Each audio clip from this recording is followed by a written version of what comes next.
Hello everyone, welcome back to the Patels learning zone. Friends, last લેક્ચરની અંદર આપણે લોકોએ બે અઘરા દાખલાઓ જોયા હતા કે જેની અંદર એક પેટીમાં સોનાના સિક્કાઓ હોય અને બીજું કે એક કુટુંબમાં છોકરાઓ અને છોકરીઓ હોય, બીજા કુટુંબમાં પણ છોકરાઓ અને છોકરીઓ હોય, એમાંથી છોકરી આવે એની સંભાવના. આવો કંઈક દાખલો જોયો હતો. આજના લેક્ચરની અંદર આપણે દાખલા નંબર 9 જોઈ લઈએ. દાખલા નંબર 9, exercise 1.4.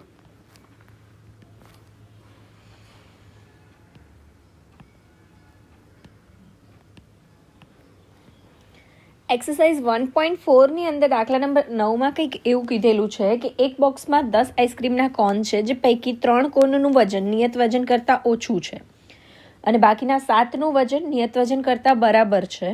તો આ બોક્સમાંથી એક પછી એક એમ 2 કોન પુરવણી સહિત પદ્ધતિથી યાદચ્છિક રીતે પસંદ કરવામાં આવે તો પસંદ કરેલા બંને કોન નિયત કરેલ વજન કરતાં ઓછા વજનવાળા હોય તેની સંભાવના. હવે જો સમજજો, 3 કોન નિયત વજનથી ઓછું વજન ધરાવે છે.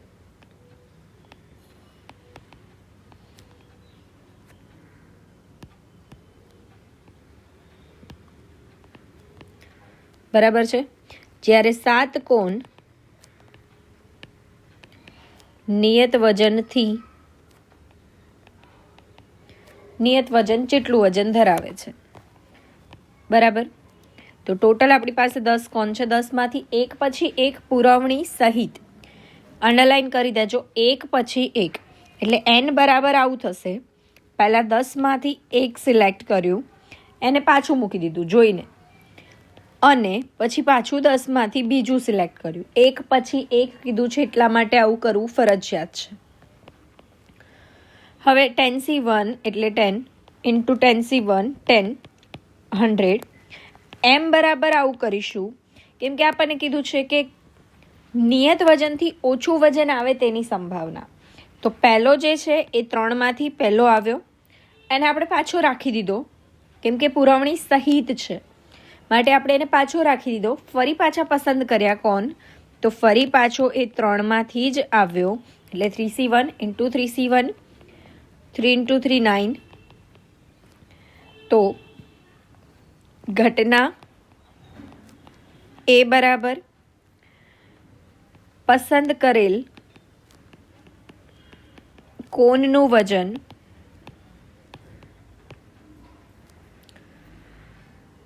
નિયત વજન કરતાં ઓછું હોય.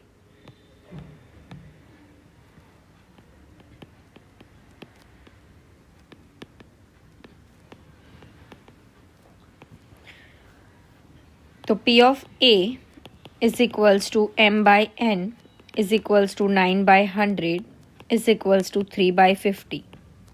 Is it clear? અરે સોરી, 3 by 50 ક્યાંથી થશે? 2થી તો ડિવાઈડ ના થઈ શકે. સોરી 9 by 100 જ રાખવાનું રહેશે. ક્લિયર? ચલો, દાખલા નંબર 10 છે, એ બી કંઈક આ રીતનો જ છે, પણ એમાં પુરવણી રહિત છે. આ પુરવણી સહિત હતું. બરાબર છે, એમાં પુરવણી રહિત છે. ચલો જોઈએ દાખલા નંબર 10. હવે દાખલા નંબર 10માં સીડી છે. સીડી મૂકવાના. એક રેકમાં કુલ 10 સીડી છે, જેમાંથી 6 એક્શન ફિલ્મ છે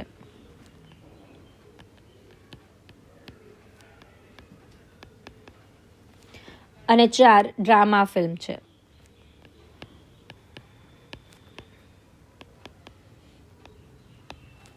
ટોટલ 10 છે. 10માંથી એક પછી એક એમ 2 પુરવણી રહિત. કેવી?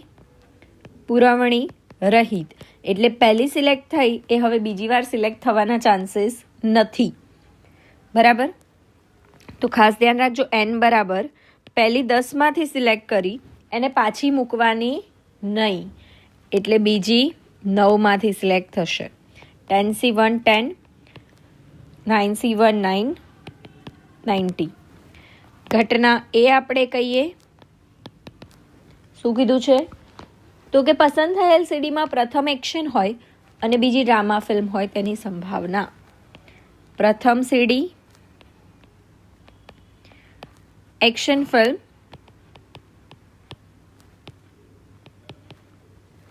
અને બીજી સીડી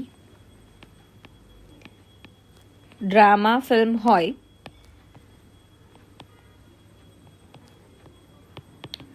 તેની સંભાવના.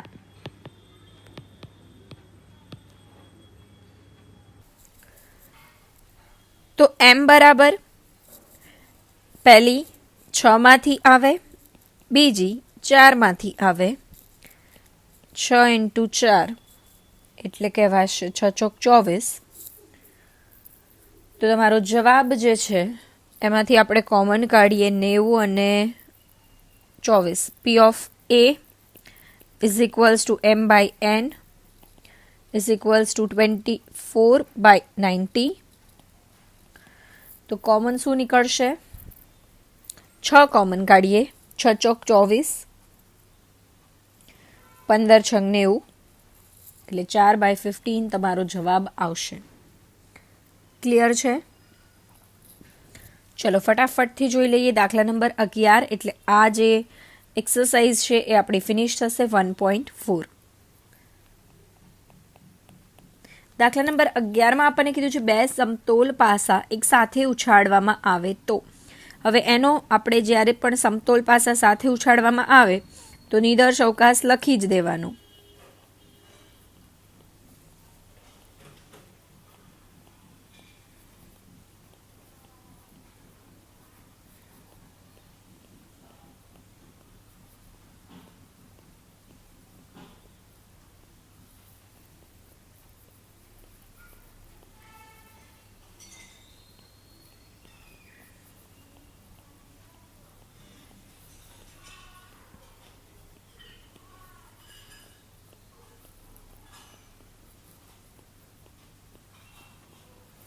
ચલો આગળ આપણને કીધું છે કે ઓછામાં ઓછા એક પાસા પર 5 અંક મળે તેની સંભાવના. ઘટના એ કીધી ઓછામાં ઓછા એક પાસા પર 5 અંક મળે. ચલો જો આ બધા જ 5 અંકવાળા છે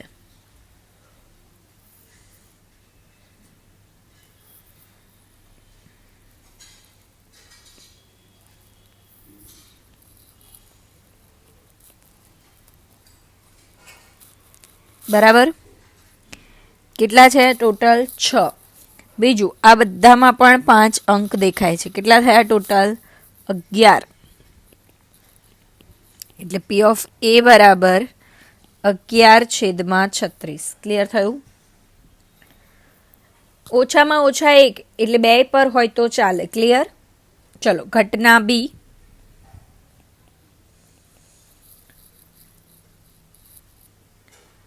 પહેલા પાસા પર 5 કે 6 મળે અને બીજા પર યુગ્મ પૂર્ણાંક મળે. પહેલા પર 5 અથવા 6 અને બીજા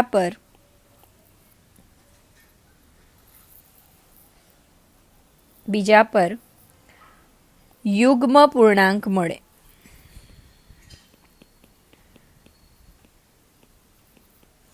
પહેલા પર 5 કે 6 એટલે હવે જોજો પહેલા પર 5 કે 6 એટલે આ આવે જે બધામાં 5 કે 6 છે અને એમાં પણ બીજામાં યુગ્મ હોવું જોઈએ એટલે આ આવશે. યુગ્મ એટલે બેકી સંખ્યાઓ. ક્લિયર? તો કેટલી મળી? m બરાબર 6. રાઈટ? તો P of B 6/36 1/6 એ તમારો જવાબ. ક્લિયર છે? હોપ સો તમને બધા જ દાખલાઓમાં સમજ પડી ગઈ હશે. આજના લેક્ચર માટે આટલું જ રાખીએ છીએ કેમ કે નવી એક્સરસાઇઝ આપણે સ્ટાર્ટ નથી કરતા. નવી એક્સરસાઇઝ જે છે એ આપણે હવે નેક્સ્ટ લેક્ચરની અંદર સ્ટાર્ટ કરીશું. મિત્રો હોપ સો તમને જે પણ ભણાવું છું હું એમાં સમજ પડતી હશે અને તમે ચેનલને સબસ્ક્રાઈબ કરી દીધી હશે. જો ચેનલને સબસ્ક્રાઈબ ન કરેલી હોય તો પ્લીઝ ચેનલ સબસ્ક્રાઈબ કરો, વિડીયોને લાઇક કરો, તમારા ફ્રેન્ડ સાથે શેર કરો. Thanks for watching. જય હિન્દ, જય ભારત.